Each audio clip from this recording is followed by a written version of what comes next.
sestavo proizvodne električne energije v Sloveniji ni samo iz sončnih, pa iz jedrske elektrarne, imamo seveda tudi hidroelektrarne, pa tudi nekaj konvencionalnih proizvodnih enot. Skratka, gre bolj za to, kakšno imamo mešanico celotne proizvodne v sistemu. Dokler imamo mi zadosti inercije v velikih generatorjih, kot je recimo v NEK-u, kot so hidroelektrarne, kot so teoretično tudi plinske ali termoelektrarne, takrat ni problema.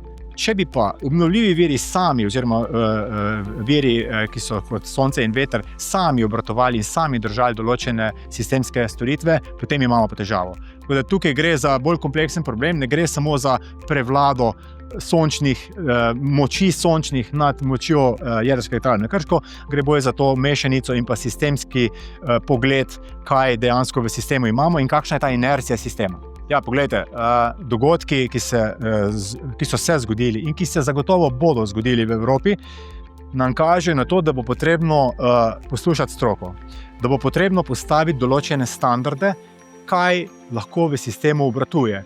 Ni nujno, da bomo vedno šli na all-in, kar se tiče sončnih elektrarn oziroma obnovljivih virov. Skratka, morali bomo postaviti standarde, ki bodo zagotavljali stabilnost omrežja. Iz španskega primera smo se že naučili, kaj to pomeni.